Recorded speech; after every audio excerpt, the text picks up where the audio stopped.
Hello, everybody, and welcome back to my channel. And today is one of those days where I have to be a little bit somber because today I am going to tell you about a really, really bad collecting experience that I had a couple of years ago when I was first starting out, and it's actually made me much more cautious about answering listings and trying to buy something from a listing on a service that may not be so, I don't know, maybe filled with a lot of people who want to do dishonest things. We'll put it that way. And I think it's no secret that if you watch the video where I talk about what Sonic means to me and my history with the franchise, you'll know that that when the Saturday morning cartoon series aired, this isn't about the comics. This is about that series specifically. Um, I was 14 and I watched that particular series as it was originally uh, airing, and almost all the episodes. Absolutely loved it. It was the one series that I got my mother to allow me to record while I was doing other culty things. Uh, that were, and you'll learn more about that in that video, which I will link in the description below. But you know, whatever the case was, that was a big part of what locked me in as a huge Sonic the Hedgehog fan. Whether it was, I don't care whether it was game accurate or not. That was not my issue. It was Sonic, and I watched it, and I loved it. So one of the things I always wanted was for that series to be released on DVD. Now, in the meantime, over the years, it was finally, and I missed it. I didn't realize. In fact, I think it's out of print now. But they had released it, and I kind of figured they would because releasing series and seasons of series have become popular through the late 90s, the 2000s, the 2010s, and now for people who want to collect them and have them as part of their collection. So I was like, oh yeah, that existed. So I started looking around, and on Facebook Market, I realized I could possibly find some things for my collection in general on Facebook Market, which I rarely use for that purpose now because of this. Um, in fact, I'm in a collections group, and if I buy anything through the market, it's only going to be on that collection group because I know the people are going to, in general, be honest there. I would imagine everybody is going to be honest there because we don't seem to do that to each other. But I found one listing for none other than the Saturday morning cartoon series box set, the entire series, so both seasons in one shot. And I found it very attractive because I figured it being, I believe it to be out of print, which I think is true. Uh, it was at a really good price. It was like $10. I was like, okay.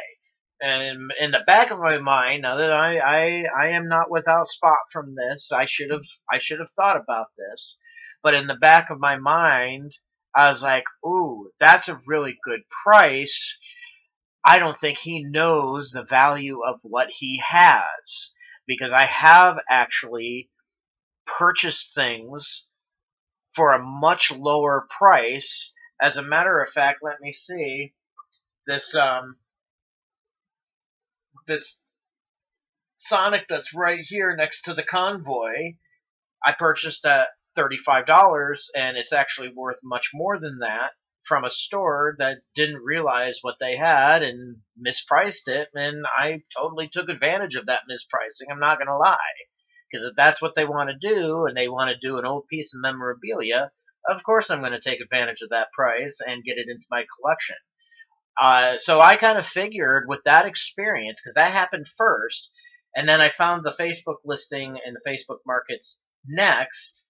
I kind of figured that the person didn't know what they had, so I reached out to him and talked to him and struck a deal. And the first The first warning sign that I should have been aware of is that instead of using the payment processor or PayPal, where a payment could be reversed on the non delivery of goods, yeah, you see where this is going already, I bet. He wanted a money order.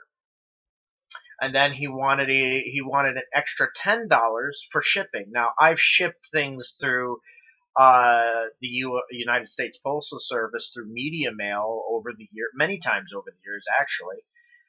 So I should have realized that something that small, just a DVD box set and a two-season one, and not a really particularly heavy one, I'm sure, that should have raised a warning. That should have raised a red flag, and it did not. But I sent the check. I sent the money order, and it was cashed. I know it was cashed because I kept the stub that allows me to look at the information to verify whether this has been cashed or not. So I knew it had been cashed. Okay, so it took a couple of days to get down there. By the way, a key point to this is this person supposedly lives in the same state, and he must because it was cashed in the same state. The address I sent it to is in the same state. So the check is cashed. Okay, I figure it's going to be on its way.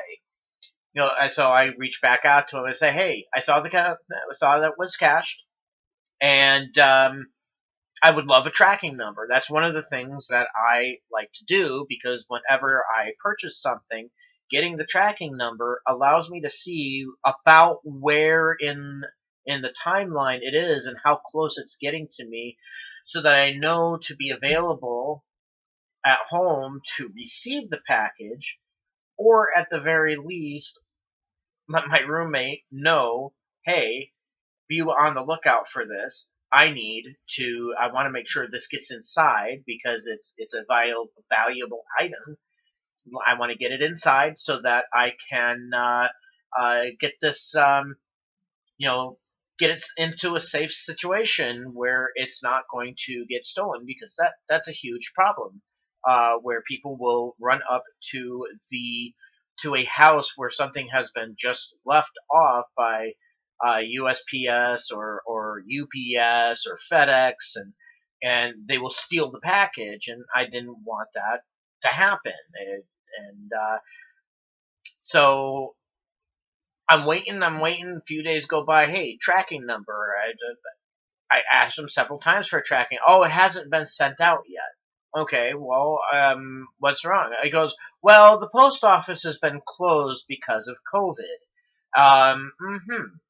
Okay, that should have been red flag number two for me, because in my state, if the post office was closed down, then my post office where I am should have also been closed down, and it wasn't, and it didn't connect. And I was like, okay, dude, I understand that, but they also will pick up packages for you. You should get that prepared, get me the tracking number, and have it set out so that they can pick that package up, right? Okay. A few more days go by, about a week, still not here, or where I was living at the time. Okay. Oh, the story changed though. And this is when I started getting a little suspicious. He said, oh, well, I don't have the item here, the box set. Here, it's actually in another part of the state that at the time was experiencing inclement weather, snow.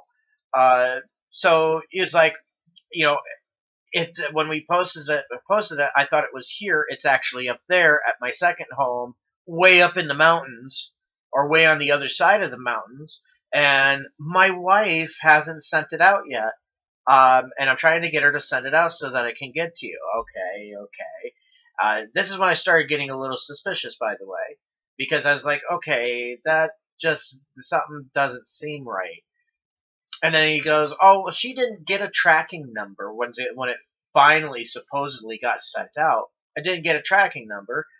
She didn't get a tracking number supposedly, and it just became this huge battle. And I finally realized I'd been scammed.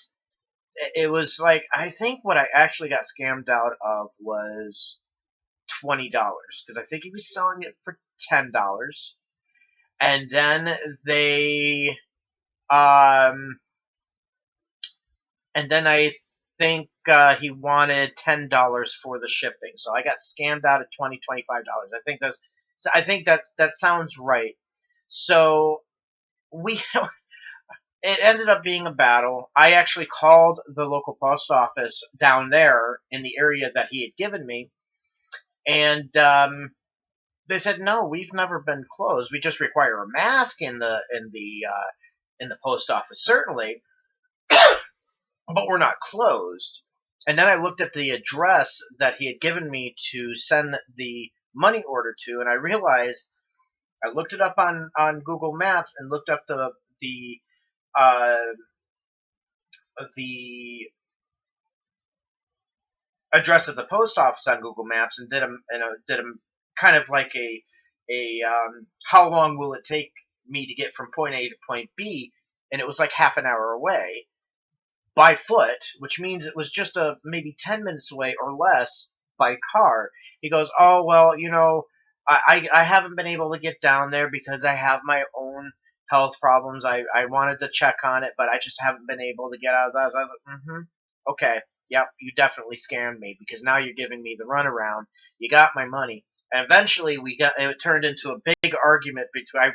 I tried to find the screenshots because I wanted to share that because I actually took screenshots of all of this to make sure that I had copies of it. I never went anywhere with it, but I can't seem to find them now. So the moral of this story is be very careful, even if it's like a more reputable place like eBay, where they make sure that or try to make sure that the people selling on eBay is a reputable source, or Amazon that or any of these other because all these other major chains such as Walmart, Target, um, and other places like it, they not only sell their own direct product is that they purchase for resale, both in store and on their website. They also have a section where people can post their own things that they're trying to sell.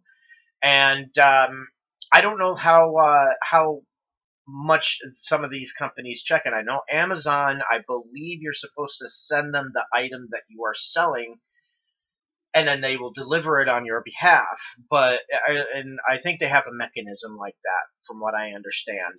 But um, beyond that, not so much. I don't see that with some of these other sites. So be very very careful. If you're a collector, it doesn't matter if you're a collector of Sonic, if you're a collector of Mario, Pokemon, whatever it is. Be very careful where you are uh, trying to spend your money, especially around places like Facebook Market, because you never know whether they actually have the item or not. They could be using a stock image. They could be using an image that they happen to find that looks like it was taken by, say, a camera on a phone, which would give them a little bit more credibility because most people take these pictures with uh, a camera on their phone. I know when I take pictures of my crochet products that I do try to sell from time to time, it's taken with my phone. So it adds a layer of credibility that's not actually there because they're actually picking these pictures up from photos that they find online that other people have in fact taken from the same kind of camera.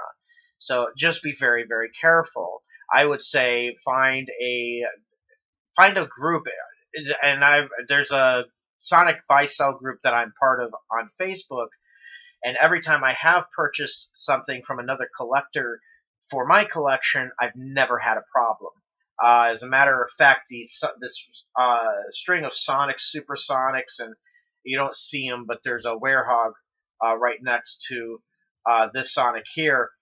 Um, that went off without a hitch. You see the little corner boxes up here of little 20 anniversary statues, 20th and 25th, I believe it was, um, or maybe it was 15 and 20. I can't remember, but went off without a hitch, and I actually got a really good deal on them. but only because I found them in that buy sell group. So whatever you happen to collect, find a buy sell group like that of like minded people who are looking for to rehome parts of their collection to make room for different things that they may want, or maybe they're not going to collect anymore. Try to find those kind of groups because they're less likely to take advantage. And even when you're on places like eBay and Amazon, be very careful where you're buying because you never know. You just never know. So I know I learned a very important lesson from that. Um, and that's why I have been very, very careful in where I'm purchasing or trying to purchase things from. Um, and I think that's about it. But word to the wise, and that's what really this video was about. Just to give you an example of a really bad experience in my collecting career, I guess you could call it. Um, so hopefully, I hope I don't get yelled at for not knowing in the first place in the comics or the comments, because I wouldn't blame you. At the same time, this happened a couple of years ago, and I haven't repeated the same mistakes since. So have a great one, everyone. Safe collecting, and we will see you in the next one. Have a great one.